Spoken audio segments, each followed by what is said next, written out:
Good afternoon. Welcome to hello Swatantra live show. నేను మీ ఆరోహి. రేపటి భారత భవిష్యత్తు క్లాస్ రూమ్స్లోనే రూపుదిద్దుకుంటుంది అంటారు. కానీ ఈరోజు అదే భవిష్యత్తుకు మత్తు ముసురుతోంది. స్కూల్ వయసు పిల్లల్లో డ్రగ్స్, ఇతర వ్యసనాలు మహమ్మారిలా విస్తరిస్తున్నాయి. అమాయక బాల్యం మత్తు కోరలో చిక్కుకొని చితికిపోతుంది. గౌరవ ప్రధాని నరేంద్ర మోదీ గారు పిలుపునిచ్చిన డ్రగ్స్ ముక్త్ భారత్ లక్ష్యాన్ని సాధించాలంటే ఈ సమస్యను మనం మూలాల నుంచి నిర్మించాల్సిన అవసరం ఎంతైనా ఉంది. మన పిల్లలను ఈ మహమ్మారి నుండి ఎలా కాపాడుకోవాలి, విద్యా సంస్థల పాత్ర ఏమిటి, చట్టాలు ఎలాంటి రక్షణ కల్పిస్తున్నాయి అనే అంశాలపై ఈరోజు మన హలో స్వతంత్ర ప్రత్యేక లైవ్ షోలో చర్చించబోతున్నాం. స్కూల్కి వెళ్లే విద్యార్థులు జీవితంలో ఉన్నతమైన లక్ష్యాలు సాధించడానికి సిద్ధపడాలని తల్లిదండ్రులు ఆశిస్తారు. కానీ వారు వ్యసనాలకు, మత్తు పదార్థాలకు బానిసలు కావడం అటు పేరెంట్సే కాదు, సమాజం కూడా అంగీకరించదు. ఈ అంశంపై అవగాహన కల్పించడానికి, పరిష్కారాలను విశ్లేషించడానికి ఈరోజు మనతో పాటు స్టూడియోలో ఉన్నారు ప్రముఖ విద్యావేత్త, fountain head, global school founder మేఘనా ముసునూరి గారు, అలాగే ప్రముఖ హైకోర్టు అడ్వకేట్ బిందు నాయుడు గారు.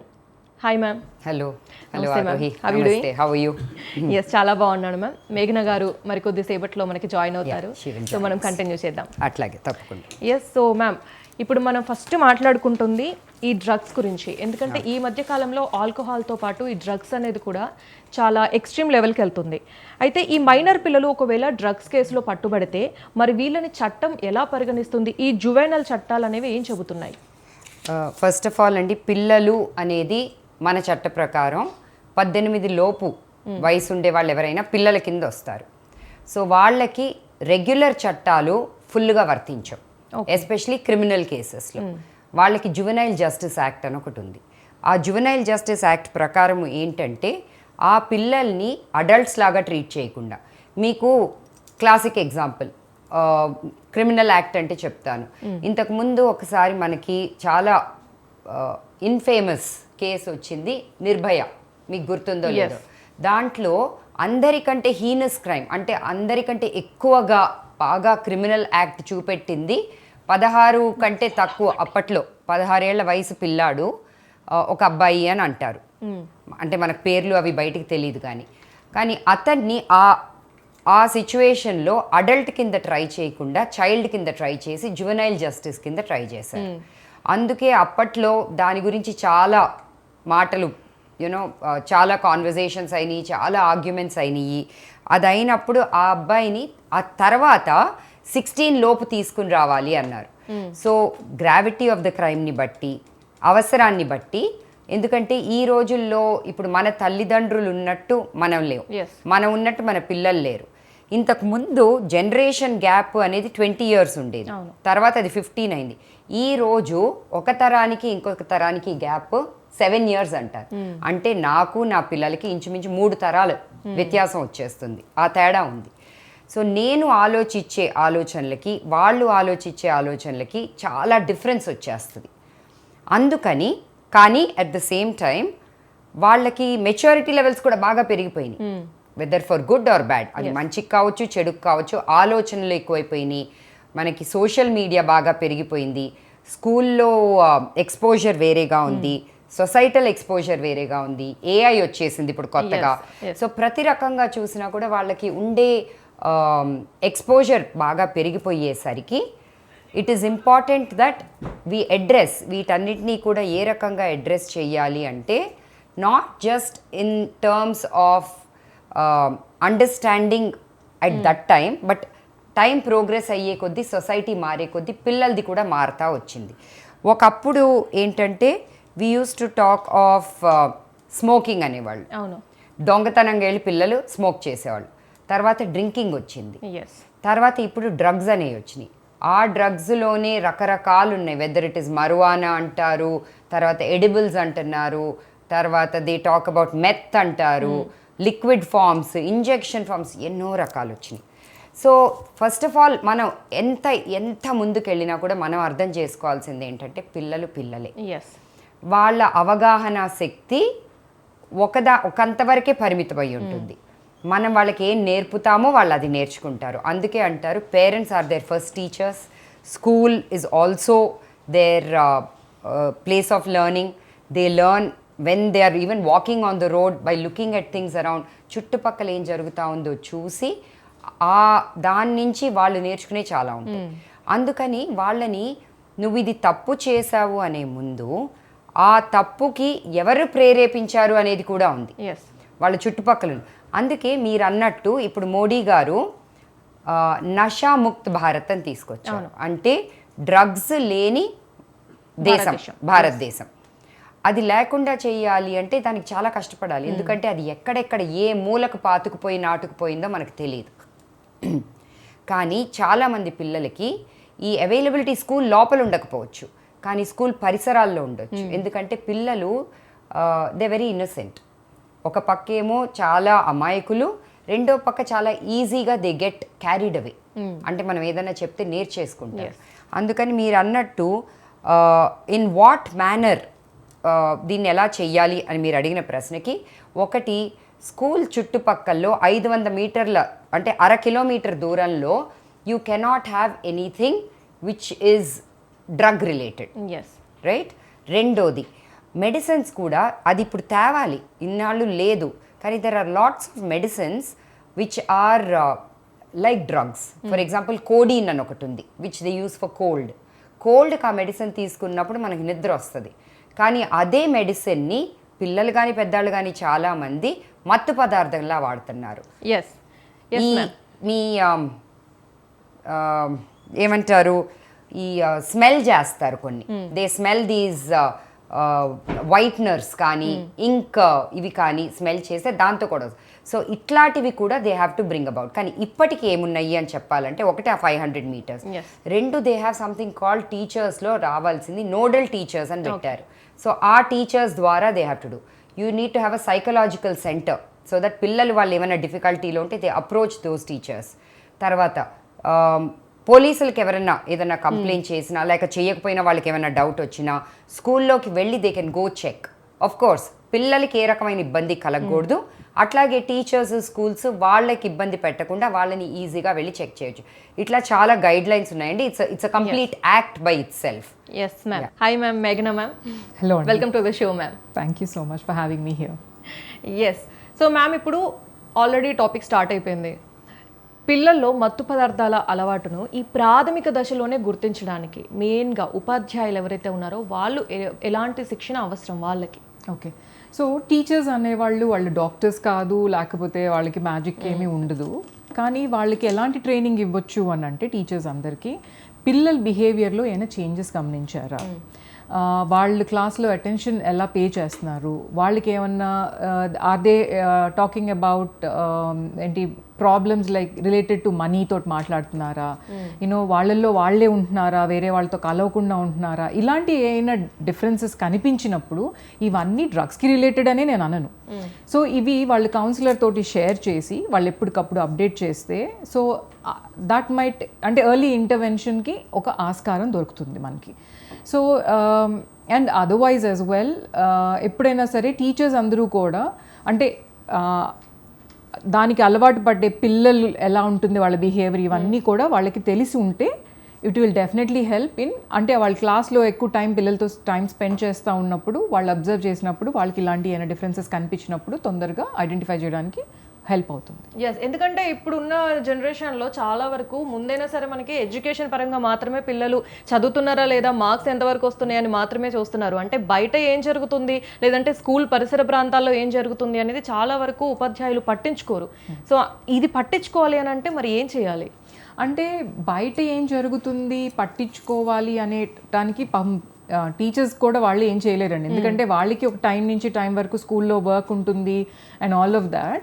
సో యాజ్ ఇది కంబైన్డ్గా చేయవలసిన అంటే థింగ్ అనమాట. ఏంటి అని అంటే సొసైటీగా టీచర్స్ అనే కాకుండా యాజమాన్యం స్కూల్ హెడ్స్ లాగా అండ్ పేరెంట్స్ కూడా వాళ్ళ స్కూల్ చుట్టూతో ఉన్నది సేఫ్ జోనా కాదా అనేది కూడా అందరం కలిసి అండ్ ఈవెన్ గవర్నమెంట్.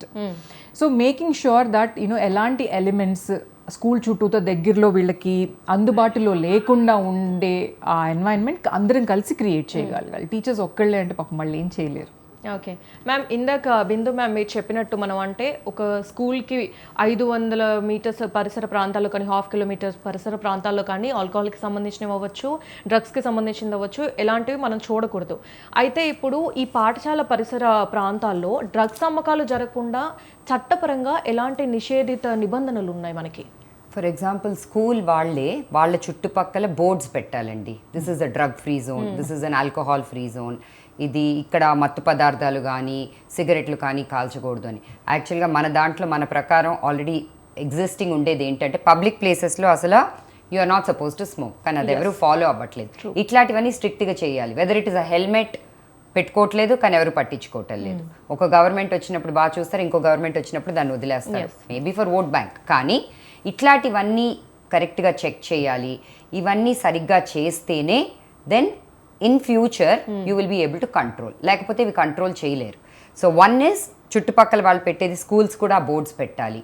రెండోది, ఏదన్నా ఒక కంప్లైంట్ వచ్చిందే అనుకుందాం, ఫర్ ఎగ్జాంపుల్ ఇందాక మేఘ్నా అన్నట్టు మనం it is not only the school, not only teachers, management of the school and teachers is one, parents చుట్టుపక్కల.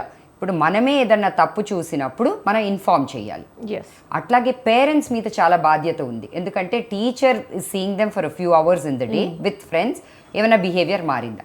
ఇంట్లో పేరెంట్స్ కూడా చెక్ చేయాలి, మరీ ఎక్కువ ఇంటర్నెట్ మీద ఉన్నారా, లేకపోతే డల్గా కనిపిస్తున్నారా, ఇవన్నీ చూసుకున్న తర్వాత they also have to inform. ఇక్కడ ఎందుకు ఇది అంటున్నానంటే, though it's a psychological and human perspective. ఏమవుతుందంటే parents who inform the police or the authorities, వాళ్ళకి శిక్ష తగ్గుతుంది, వాళ్ళకి శిక్ష పడదు. అదే పేరెంట్స్కి తెలిసి చెప్పలేదనుకోండి, శిక్ష పడుతుంది. మనకి తెలిసి మనం చెప్పలేదు, ఎందుకంటే ఇది ఒట్టి వేరే మన పిల్లల మీదనే కాదు, చుట్టుపక్కల ఉన్న వేరే పిల్లలు, స్కూల్లో ఉన్న వేరే స్టూడెంట్స్కే కాకుండా పరిసరాల్లో ఉన్న ఏరియాని కూడా కలుషితం చేస్తున్నట్టు అవుతుంది. మన పిల్లవాడు చేసేది పక్కన ఇంకొకరికి నేర్పుతాడు. అందుకని ఇప్పుడు డ్రంక్ అండ్ డ్రైవింగే ఉంది, ఆ డ్రంక్ అండ్ డ్రైవింగ్ లాగానే ఇది కూడా. పేరెంట్స్ వాళ్ళని ఎంకరేజ్ చేయకూడదు, డిస్కరేజ్ చేయకుండా ఆపకూడదు. తెలిసిన తర్వాత నేను ఎంకరేజ్ చెయ్యలేదు అంటే కాదు, డిస్కరేజ్ చెయ్యాలి. దాన్ని ఎలా ఆపాలి అనేది కూడా చూడాలి. మేబీ నెససరీ అయితే ఒక పోలీస్కి ఫోన్ చేసి, నేను చెప్పినట్టు కాదు కానీ మీరు వచ్చి పట్టుకున్నట్టు ఏదన్నా చూడండి, ఆర్ స్కూల్ టీచర్ దగ్గరికి వెళ్ళి, నేను చెప్పినట్టు కాదు కానీ మీరే ఏదో కనిపెట్టినట్టు చెయ్యండి. ఎందుకంటే ఇది చేస్తేనే వాడు బాగుపడతాడు, మిగతా వాళ్ళు బాగుపడతారు. ఇందాక మీరు అన్నట్టు అంటే పిల్లల దగ్గర నుంచి నేర్చుకునే ఛాన్సెస్ కూడా ఉంటాయి. అయితే మేడం, మరి ఇప్పుడు స్కూల్లోనే ఫ్రెండ్షిప్ ద్వారా కూడా ఈ వ్యసనాల బారిన పడే అవకాశాలు చాలా ఉన్నాయి. మరి అలా అవ్వకుండా ఉండాలంటే ఏదైనా కౌన్సిలింగ్ ఇస్తే చాలా బాగుంటుంది స్కూళ్ళలో. ఆ ప్రాసెస్ అనేది ఎలా చేస్తే బాగుంటుంది అంటారు? సో మీ క్వశ్చన్ ఆన్సర్ చేసే ముందు ఐ ఆల్సో వాంటెడ్ టు అంటే హైలైట్ ఏంటి అని అంటే, ఉట్టి పేరెంట్స్ అండ్ టీచర్స్కి అవగాహన ఉంటేనే సరిపోదండి. కౌన్సిలింగ్ అనేది ఇప్పుడు పోలీస్కి మనం చెప్పినప్పుడు వాళ్ళు ఎలాంటి కౌన్సిలింగ్ ఇస్తారు, వాళ్ళ దగ్గర వాళ్ళకి ఆ ఎక్విప్మెంట్ ఉందా, వాళ్ళకి ఆ ఇన్ఫర్మేషన్ ఉందా కూడా చాలా ఇంపార్టెంట్. ఎందుకంటే నేను ఐ రన్ అ స్కూల్ కాబట్టి నేను తీసుకొని వెళ్ళినప్పుడు కూడా దాందే ఉంది మేడం, ఇంత చిన్నదానికి మీరు అంత పెద్ద గొడవ చేస్తున్నారు, పోలీస్ స్టేషన్ వరకు ఎందుకు వచ్చారు అని అడిగిన సందర్భాలు కూడా ఉన్నాయి. కాబట్టి నేను అంటాను, క్రైమ్ జరిగిన తర్వాత దాని రిపోర్ట్ తీసుకోవటమే కాదు, క్రైమ్ జరగకుండా ఆపటం కూడా పోలీస్ పరిధిలోదే అని చెప్పేసి అన్నాను. అని నేను అంటే అందరం కలిసి వర్క్ చేస్తేనే దీన్ని ఏదైనా చేయగలుగుతామండి. So coming back to your question, so పిల్లలకి యూజువల్గా ఏంటి అని అంటే, మామూలుగా ఎనీ స్కూల్లో అయినా కూడా డ్రగ్స్ మీద ఒక అవగాహన ప్రోగ్రామ్స్ అనేవి కామన్గా జరుగుతూ ఉంటాయి. అండ్ దానికి సంబంధించి అంటే ఒకసారి చెప్పి మానేస్తే వాళ్ళు గుర్తుండిపోతుంది అని మనం అనుకోవటం కాకుండా, ఎప్పటికప్పుడు ఇదేంటి వాళ్ళకి వీలైనప్పుడల్లా కూడా అంటే సెగ్రిగేట్ చేస్తారు, స్పేస్ అవుట్ చేసి ఇన్ని టైమ్స్ ఇన్ అ మంత్ అనో లేకపోతే ఇన్ని టైమ్స్ ఇన్ ఇయర్ అనో దాని మీద పిల్లలకి ఒక అవగాహన కార్యక్రమం చేస్తూ ఉంటుంది స్కూల్స్ కూడా. అన్ని స్కూల్స్ మ్యాక్సిమం ఇంప్లిమెంట్ చేస్తాయి. ఆన్ టాప్ ఆఫ్ ఇట్ మనం ఏమని నేర్పించాలి పిల్లలకి అని అంటే, అవసరమైన చోట నో అని చెప్పటం, అసర్టివ్నెస్ కూడా నేర్పించటం చాలా ఇంపార్టెంట్. ఎందుకు అనంటే ఫ్రెండ్స్ అడిగారు, ఫ్రెండ్స్ చేయమన్నారు కాబట్టి చేశాను అనేది కూడా కరెక్ట్ కాదు. సో పిల్లలకి కూడా దానితోటి నాట్ ఓన్లీ అంటే భయపడితేనే అది ఆగుతుంది కాకుండా, దాని రిపర్కషన్స్ నీ బాడీ మీద ఎలా ఉంటాయి, నీ బ్రెయిన్ మీద ఎలా ఉంటాయి, నీ ఫ్యూచర్లో నువ్వు అచీవ్ చేయాలనుకున్న ఎలా నువ్వు అచీవ్ చేయలేవు. అండ్ అట్లా ఇవే కాకుండా అంటే ఏది చెయ్యకూడదో చెప్తూనే నీ ప్యాషన్ ఏంటి అంటే కొంతమందికి స్పోర్ట్స్లో ఉండొచ్చు, కొంతమందికి ఆర్ట్స్లో ఉండొచ్చు, కొంతమంది కుకింగ్లో ఉండొచ్చు, కొంతమంది గార్డెనింగ్లో ఉండొచ్చు, కొంతమందికి చదువులో ఉండొచ్చు. అంటే వాళ్ళ ప్యాషన్ ఏంటి అనేది కనుక్కొని వాళ్ళకి దాని వైపు ఏదో ఒక టాస్క్ ఇస్తూ ఉంటే దాంట్లో బిజీగా ఉన్నప్పుడు వేరేవి రావు, అంత తొందరగా దగ్గరికి రావు. సో ఇలా పిల్లల్ని అంటే ఉట్టి భయం ఒక్కదాంతో మనం ఆపలేమండి. ఇవన్నీ కూడా వాళ్ళకి మోటివేషన్ ఉండాలి, వాళ్ళలో ఒక ప్యాషన్ క్రియేట్ చేయాలి, వాళ్ళకి అది అచీవ్ చేయాలి, ఆ గోల్స్ అచీవ్ చేయాలి అనే ఒక తపన ఉండాలి. ఆ రెసిలియన్స్ మనం క్రియేట్ చేసినప్పుడే ఇవి ఏవైనా కూడా ఆపగలుగుతాం. ఎస్ బిందు మ్యామ్, ఇప్పుడు ఒక క్రైమ్ జరిగినప్పుడు లేదంటే ఈ డ్రగ్సే కావచ్చు, ఓన్లీ రీహాబిలిటేషన్ సెంటర్ ఇవి మాత్రమే ఉంటాయి, మనకి ఎలాంటి శిక్ష పడదు అనేది కూడా చాలామంది యూత్లో కానీ అంటే పిల్లల్లో కానీ మైండ్లో అది ఫిక్స్ అయిపోతున్నారు. సో నిజానికి మరి ఎలాంటి శిక్షలు ఉంటాయి స్ట్రాంగ్గా వాళ్ళకి? స్ట్రాంగ్ అని చెప్పలేము, కానీ అది మనం శిక్ష అనుకోకపోవచ్చు, కానీ అది ఒక రకంగా శిక్షే. ఫర్ ఎగ్జాంపుల్, వాళ్ళని తీసుకెళ్ళి జైల్లో పెట్టకూడదు పిల్లల్ని. అలా పెట్టాలి అంటే అబ్జర్వేషన్ హోమ్లో పెట్టాలి, లేదా జువెనైల్ హోమ్లో పెట్టాలి, ఎందుకంటే అక్కడ వాళ్ళని అబ్జర్వ్ చేయాలి. కానీ యూజువల్గా జువెనైల్ జస్టిస్ యాక్ట్ ప్రకారము ఇప్పుడు మనం మాట్లాడేది డ్రగ్స్ ఇవంతా NDPS అండి. అంటే narcotic drugs and psychotropic substances act. అదేంటది, you have to avoid these అనేది యాక్ట్ దానికి వ్యతిరేకంగా వచ్చింది. అది చెయ్యాలి అని కాదు, చెయ్యకూడదు అన్న యాక్ట్. సో అది ఎవరి దగ్గర ఎంత ఉంటే అది తప్పు, ఏది చేస్తే ఏ రకంగా పడాలి శిక్ష అనేది అడల్ట్స్కి పెట్టారు, కానీ పిల్లలకు అది లేదు. సో పిల్లలకి ఏం చేస్తారు అంటే జువెనైల్ జస్టిస్ కింద చూస్తారు. చూసినప్పుడు వాళ్ళకి బెయిల్ ఈజ్ అ రైట్ పిల్లలకి. సో ఎప్పుడు బెయిల్ డినై చేస్తారు అంటే ఒట్టి మూడు సందర్భాల్లో. ఒకటి, it does not meet the end of justice, అంటే వాళ్ళకి బెయిల్ ఇస్తే సమాజానికి కానీ ఇంకొకరికి కానీ ఇంకా హాని కలుగుతుంది, కానీ వీళ్ళకి మంచి జరగదు. వీళ్ళకి జరిగే మంచి మీద ఆ హాని చాలా ఎక్కువ అనేటప్పుడు ఇవ్వరు. రెండు, వీళ్ళని ఏదైనా చోట పెడితే అక్కడ ఒక చాలా పెద్ద క్రిమినల్ ఉన్నాడు, వేరే పిల్లాడు లేదా వేరే పెద్దవాళ్ళు ఎవరైనా ఉంటే ఆ అబ్జర్వేషన్ హోమ్లో అక్కడ పెట్టకూడదు. ఎందుకంటే ఆ observation home is managed for certain set of people, maybe murders చేసిన పిల్లలు ఉండొచ్చు, వాట్ ఎవర్. సో అక్కడ పెట్టకూడదు. మూడోది ఇంకొకటి ఏంటంటే that there is something not write about sending him, అతని సైకలాజికల్ సిచ్యువేషన్ కానీ ఏదైనా, సో పంపించకూడదు. సో ఇవన్నీ అనలైజ్ చేసిన తర్వాతే they will put him in observation home also. కానీ ఆ అబ్జర్వేషన్ హోమ్లో కూడా పెట్టే ముందు బెయిల్ ఇవ్వచ్చా ఇవ్వకూడదు, ఇది మీ చాలా తర్జన భర్జన జరుగుతుంది. ఆ పిల్లాడు వచ్చాడు, 16 ఏళ్ళు ఉన్నాయి, సో తీసుకెళ్ళి అబ్జర్వేషన్లో పెడదాము అనేటట్టు జరగదమ్మా.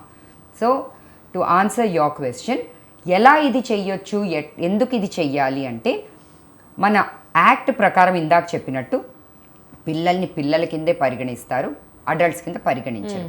మీరు అనొచ్చు 17 ఏళ్ల 364 రోజులకి 18 ఏళ్ల ఒక రోజుకి తేడా ఏంటి అని మీరు అనొచ్చు. Well, you have to draw line somewhere, కాబట్టి దాన్ని ఇక్కడ దీన్ని అక్కడ. అందుకే ఆ ఒఫెన్స్ జరిగిన రోజు are you below 18, are you above 18, ఒక్కరోజు తగ్గినా కూడా జువెనైల్ జస్టిస్ యాక్ట్ కిందనే చూస్తారు. ఒక్కరోజు పెరిగినా కూడా అయ్యో దీనికి దానికి తేడా లేదు కదా అని జువెనైల్లో చూడరు, అడల్ట్ కిందనే పరిగణిస్తారు. ఓకే మేఘనా మ్యామ్, ఇప్పుడు మేడం చెప్పినట్టుగా ఇప్పుడు అంటే ఇలాంటి వాళ్ళు మనకు చెప్తే మాలాంటి వాళ్ళకి అనేది తెలుస్తుంది, పిల్లలకైనా సరే తెలుస్తుంది. అయితే అందరూ ఇలా చూసి తెలుసుకోవాలి అన్న సందర్భాలు ఉన్నాయి, కాబట్టి ఈ అంశాలన్నింటి గురించి అవగాహన కల్పించడానికి సిలబస్లో కూడా దీన్ని యాడ్ చేస్తే బెటర్ అని మీరు అంటారా? యూజువల్గా వాళ్ళకి సిలబస్లో ఉంటాయండి. ఎందుకు అని అంటే సోషల్ స్టడీస్లో వాళ్ళు they learn about law, Indian లా, వాళ్ళ సిటిజన్షిప్ రూల్స్ ఇవన్నీ నేర్చుకుంటారు పిల్లలు. సో వాళ్ళకి అందుట్లో ఏది చేయకూడదు, ఏది చేయాలి అనేది ఉంటుంది. కాకపోతే అది సబ్జెక్ట్ లాగా కాకుండా అది లైఫ్కి పనికొచ్చేటట్టు వాళ్ళు మలుచుకుంటే డెఫినెట్గా యూజ్ అవుతుంది. అంటే మనకి సిలబస్లో ఇప్పుడు డ్రగ్స్ వల్ల జరిగే నష్టాల గురించి, అంటే డ్రగ్స్ వల్ల అనేది ఏమీ ఉండదు, ఎనీ యాంటీ సోషల్ దానికి వెళ్ళకూడదు అని ఉంటుంది. సో బిగ్ నో, ఎందుకు బయట డ్రగ్స్ మనకి దొరకట్లేదు అనేది కూడా వాళ్ళకి ఒక అంటే పాఠంలో ఒక భాగంగా మామూలుగా చెప్తా ఉంటారు. పాఠంలో ఒక భాగంగా అదొకటే అని కాదు, నీకు ఒక పలానా ఏజ్ వచ్చేంత వరకు డ్రైవింగ్ లైసెన్స్ ఎందుకు ఇవ్వట్లేదు గవర్నమెంట్, సో దానికి నువ్వు ఎందుకు కట్టుబడి ఉండాలి, నీకు పలానా ఏజ్ వచ్చేంత వరకు నీకు మందు ఎందుకు అమ్మట్లేదు, అంటే ఆల్కహాల్ కానీ ఏదైనా సరే, సిగరెట్లు కానీ ఏదైనా నీకు ఎందుకు అమ్మట్లేదు, ఎందుకు అని అంటే these are certain reasons. So నువ్వు దానికి ఎలా కట్టుబడి ఉండాలి.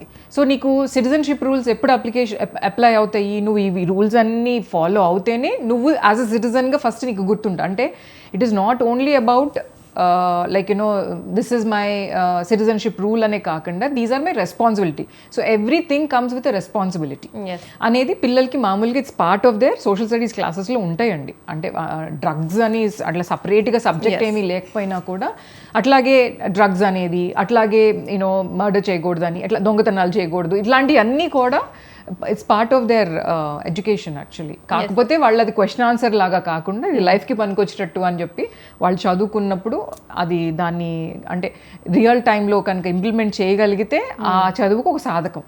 ఓకే, అంటే ఇప్పుడు ఒకవేళ మరి డ్రగ్స్ తీసుకుంటూ దొరికితే వాళ్ళని సస్పెండ్ చేస్తారా స్కూల్ నుంచి యాజమాన్యం, లేదంటే ఈ డి అడిక్షన్ సైడ్ ఏమైనా తీసుకెళ్తారా? యూజువల్గా సస్పెండ్ చేసినంత మాత్రం ఇందాక అన్నట్టు పనిష్మెంట్ ఒక్కటే మార్గం కాదండి. కంపల్సరీగా డి అడిక్షన్ సైడ్కి వాళ్ళని పంపించి, అంటే యాజ్ ఎంత ఎర్లీ ఇంటర్వెన్షన్ ఉంటే డి అడిక్షన్లో అంతన్నా కొంచెం సేవ్ చేయగలుగుతాం పిల్లల్ని. సో డి అడిక్షన్ సైడ్ కంపల్సరీగా పంపించాలి. సో డి అడిక్షన్ సైడ్ పంపించిన తర్వాత కూడా అంటే వాళ్ళ ఎడ్యుకేషన్ స్టాప్ అవ్వకుండా what can school as a school how can they help the child అనేది కూడా కౌన్సిలింగ్ సెషన్స్లో తెలిసేయారనమాట.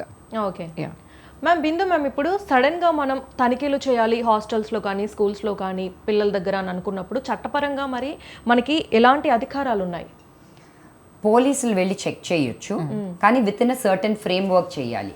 అంటే వాళ్ళు ఏ టైం అయినా they can search, seize, warrant ఉండి వారెంట్ లేకుండా కూడా చేయొచ్చు. వారెంట్ లేకుండా ఎప్పుడు చేయొచ్చు అంటే any crime which is more than 7 or more years of punishment దేనికి ఉంటుందో దానికి చేయొచ్చు. ఎప్పుడు పనిష్మెంట్ ఎక్కువ అవుతుంది? ఇప్పుడు NDPS యాక్ట్ క్రిందనే తీసుకుందాం. జువెనైల్ జస్టిస్లో అది లేదు, అది పక్కన పెడితే NDPS యాక్ట్ ప్రకారము anybody who is in possession of a commercial quantity, తన కోసం వాడే పదార్థంలాగా కాకుండా అమ్మడానికి పెట్టుకున్నట్టు, డిస్ట్రిబ్యూట్ చేయడానికి పెట్టుకున్నట్టు ఉంటే ఆ డిస్ట్రిబ్యూషన్ తప్పు. ఎందుకంటే నువ్వు కమర్షియల్ యాక్టివిటీ చేస్తున్నావు. అట్లాంటి దానికి it's more than 7 years punishments ఉన్నాయి. సో అది ఉంది కాబట్టి పోలీసులు కెన్ గో. సో మన చట్టాలు ఎట్లా ఉన్నాయంటే దే ఆల్ కోరిలేట్ అమ్మా. సో ఇప్పుడు నువ్వు ఇప్పుడు పిల్లలు ఉన్నారు కదా మరి నువ్వు వెళ్ళకూడదు అంటే పిల్లలు ఉన్నారు, సో వాళ్ళని ఏం చేయట్లేదు. కానీ స్కూల్ లోపల ఉంది, ఆర్ హాస్టల్ లోపల ఉంది, ఆర్ పబ్లిక్ ప్లేస్ లోపల ఉంది. సో ఆ ప్లేస్లోకి అది చెయ్యాలంటే అక్కడ అడల్ట్స్ ఉన్నారు కదా, మరి అడల్ట్స్ ఏం చేస్తున్నారు? వాళ్ళు అక్కడ రెస్పాన్సిబుల్ కదా. పిల్లల్ని మేమేం అనట్లేదే. పిల్లల్ని కౌన్సిలింగ్ అన్నా చేస్తాము, లేదా డి అడిక్షన్ కన్నా పంపిస్తాం, లేదా వాళ్ళ దగ్గర ఏదన్నా ఎక్కువ దొరికితే వాళ్ళని జువెనైల్ జస్టిస్ కిందన్నా పెడతాం. కానీ మీరేం చేస్తున్నారు? సో అందుకని యు ఆర్ రెస్పాన్సిబుల్. సో మీరు అన్నట్టు టు ఆన్సర్ దట్, వాళ్ళు అక్కడికి వెళ్ళొచ్చు, ఓపెన్గా వెళ్ళి సర్చ్ చేయొచ్చు. అది వీడియో రికార్డ్ చేయాలి అంటున్నారు ఇప్పుడు కొత్తగా, ఎందుకంటే మన దగ్గర అన్ని ఫోన్స్లోనే వీడియోస్ వచ్చినాయి కాబట్టి the moment you are entering అందుకే వీడియోస్ తీసుకుంటున్నారు. సో దట్ వాళ్ళని కూడా తప్పు పట్టకుండా they are following the guidelines అని చెప్పి. So they can enter any premises to check. పిల్లలకి ఇబ్బంది కలగకుండా, పిల్లల్ని కూడా తప్పు they should not view wrong things, ఇలా చేస్తున్నారా అనేది కాకుండా వాళ్ళని పక్కకు పంపించేసి అంతా చెక్ చేయాలి. పిల్లల్ని కూడా ఒక్కొక్కళ్ళని జాగ్రత్తగా పిలిచి చెక్ చేయొచ్చు. ప్రతిదానికి ఒక పద్ధతిగా చేయాలి. ఓకే, అంటే ఇలా చేయడం వలన పిల్లలు కొంచెం మానసికంగా దెబ్బతినే ఛాన్స్ ఉంది అని కూడా యాజమాన్యం అనుమతించకపోయే ఛాన్సెస్ ఉంటుంది మేఘనా మ్యామ్? అంటే యాజమాన్యం అనుమతించకుండా ఉండటానికి అసలు అంటే అడ్డు చెప్పడానికి వీలు లేదండి ఇట్లాంటి వాటికి. ఎందుకనంటే అదర్వైజ్ ఆల్సో మామూలుగా స్కూల్లో ఫ్రిస్కింగ్ అనేది కంపల్సరీగా జరుగుతూ ఉంటుంది. పిల్లలకి తెలియకుండా సడన్గా అనేది వెళ్ళి టీచర్స్ చెక్ చెందటం, సడన్గా ఒక క్లాస్లో బ్యాగ్స్ అందరివి అండ్ వాళ్ళ ఒంటి మీద పాకెట్స్లో కానీ అన్నీ అలా కూడా చెక్ చేస్తూ ఉంటారు. అండ్ కొన్ని స్కూల్స్లో వాళ్ళ పిల్లలకి లాకర్స్ ఇచ్చినప్పుడు కూడా ఒక్కొక్కసారి వాళ్ళ స్పేసెస్ కూడా చెక్ చేస్తూ ఉంటారు. సో ఇవి చెక్ చేసినప్పుడు ఏంటంటే వీటిని అన్నింటినీ ఆడిట్ కూడా చేసుకుని పెట్టుకుంటారు స్కూల్స్. అంటే మేము రెగ్యులర్గా ఈ చెక్స్ అన్ని చేస్తున్నాము అని. ఎప్పుడైతే సడన్గా పోలీస్ వచ్చినప్పుడు కనుక వాళ్ళకి ఏదన్నా పదార్థం దొరికితే యూజువల్గా స్కూల్ యాజమాన్యాన్ని ఫస్ట్ పట్టుకుంటారు వాళ్ళు, ఇది లోపలికి ఎలా వచ్చింది మీకు తెలియకుండా అని చెప్పి. సో కానీ అది ఎక్కడ దొరికింది అనేది ఉన్నప్పుడు అది పిల్లల బ్యాగ్లో దొరికిందా, సో అంతకుముందు ఎప్పుడు చెక్ చేసాము, ఓకే. ఇప్పుడు పిల్లల బ్యాగ్స్ కంటిన్యూస్గా మేము చెక్ చేస్తున్నాము అని అంటే ఒక్కొక్కసారి ఏం చేస్తారు, పిల్లలు బ్యాగ్లో పెట్టకుండా ఎక్కడన్నా పెట్టొచ్చు, ఏ బాత్రూమ్ గూట్లోనో ఇంకెక్కడో పెట్టొచ్చు. సో దానికి కూడా మేము ఏం చేస్తూ ఉంటామంటే యాజ్ అ స్కూల్ అడ్మినిస్ట్రేటివ్ దాంట్లో కంపల్సరీగా ఎవ్రీడే చెక్స్ అనేవి కొనసాగుతూ ఉంటాయి. ఎస్, థ్యాంక్ యూ మేఘనా ma'am and thank you Bindu ma'am. So ఈరోజు మన చర్చ ద్వారా పిల్లల్లో పెరుగుతున్న డ్రగ్స్ వ్యసనం ఎంత ప్రమాదకరంగా మారిందో అర్థమవుతోంది. ప్రముఖ విద్యావేత్త మేఘనా ముసునూరి గారు చెప్పినట్లు కేవలం చదువే కాదు, పిల్లల మానసిక స్థితిని గమనించడం, స్కూళ్ల యాజమాన్యం అండ్ తల్లిదండ్రుల మధ్య సమన్వయం చాలా ముఖ్యం. అలాగే ప్రముఖ అడ్వకేట్ బిందు నాయుడు గారు వివరించినట్లు చట్టాలు ఎంత కఠినంగా ఉన్నా సమాజంలో అవగాహన రానంత వరకు ఈ మహమ్మారిని అంతం చేయలేము. ప్రధాని నరేంద్ర మోదీ గారి డ్రగ్స్ ముక్త్ భారత్ కల నిజం కావాలంటే అది మన ఇల్లు, మన స్కూలు నుంచే ప్రారంభం కావాలి. మీ పిల్లల ప్రవర్తనలో ఎలాంటి మార్పులు కనిపించినా నిర్లక్ష్యం చేయకండి. స్నేహపూర్వకంగా మాట్లాడి వారిని రక్షించుకోండి. సో ఈనాటి చర్చలో పాల్గొని ఎంతో విలువైన సమాచారాన్ని, చట్టపరమైన అవగాహనను అందించిన మేఘనా ముసునూరి గారికి అలాగే బిందు నాయుడు గారికి thank you so much ma'am. Yes, so ఇదే ఇవాల్టి హలో స్వతంత్ర లైవ్ షో. రేపటి హలో స్వతంత్రాలో మళ్ళీ కలుద్దాం. Keep watching Swatantra TV.